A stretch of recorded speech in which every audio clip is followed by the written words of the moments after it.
Duo back out with another video today. Today we're going to be looking at the new LEGO UCS set announced today, giving our thoughts. So, with that being said, go ahead, let B-Brick start off. Give us a little bit of facts about the set real quick. All right, so this is the usual UCS set we get on May the 4th every year. Although last year we got a little scammed with the Tantive 4 that wasn't a Master Builder series or a UCS. They're kind of screwing up the naming on these, it seems like every year. But we get an official UCS set this year. This one has been sort of something that I think's needed, that has needed to be done, to be made, but honestly not something I'm super excited about, just the ship in general. But yeah, not a bad UCS set. $200 for 1,673 pieces. I don't know. I don't know how I feel about that. How about you? Yeah, I'd say for $200, I think it's a little bit too expensive. I'm not surprised it's $200. It seems like they're really riding on that UCS set coming out once a year and May the 4th being $200. So I wasn't surprised. And when I heard it was going to be an A-Wing, like a month or two ago, I wasn't that excited for it. I'm just not a huge fan of the shape of the A-Wing. I think it's just kind of a boring ship. But honestly, when I saw the pictures today when this popped up, I thought it looked pretty good. Definitely looks about as good as the A-Wing could look, I think, for a UCS set.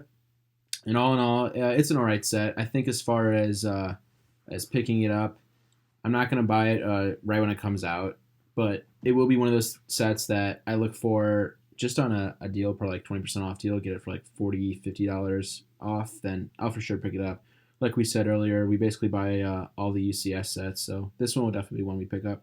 Yeah, and I like how like the stand and everything like that is kind of similar to a lot of UCS sets we've gotten in the $200 range recently. Just sort of that continuity, especially when you display them, as this is basically just a display piece. I think it's just going to look good with all the other ships, so I'm happy about that.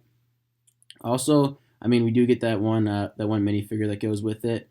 Usually the minifig's like pretty cool, pretty exciting, but I mean this one's like pretty run of the mill, like looks pretty standard. I think this minifig, I'm not sure if the exact printing was in another set, but I know like a very similar figure was, so nothing too special there. When I think about like the TIE fighter that came out a few years ago, the trooper that came with that was just awesome. It looks so good, but I mean this one is kind of what what you would expect for an A-Wing, but not something like totally unique. So that part's a little bit of a bummer.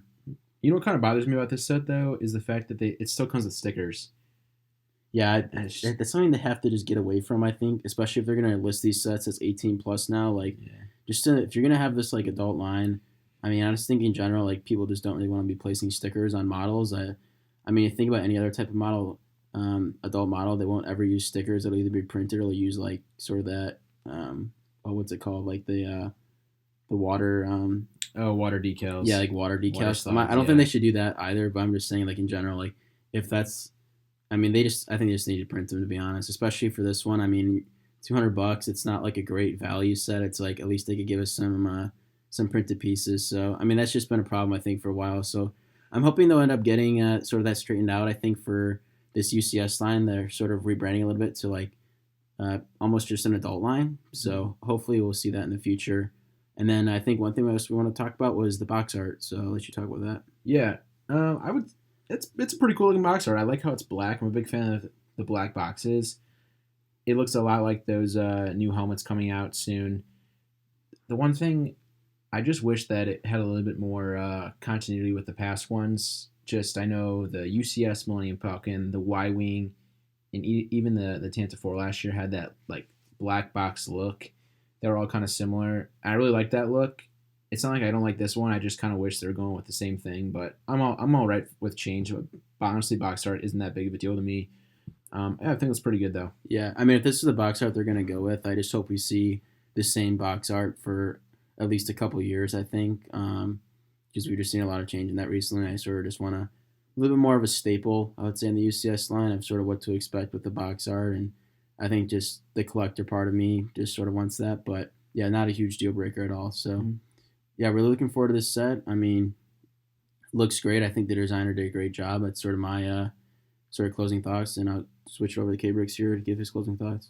Yeah, like I said, definitely going to pick it up sometime. Not going to be a day one for me. Going to be looking for like a 160 price range probably for on an Amazon sale. And then I'll pick it up then. So yeah, looking forward to this and building it. And this is Brick Duo signing out. Thanks, guys.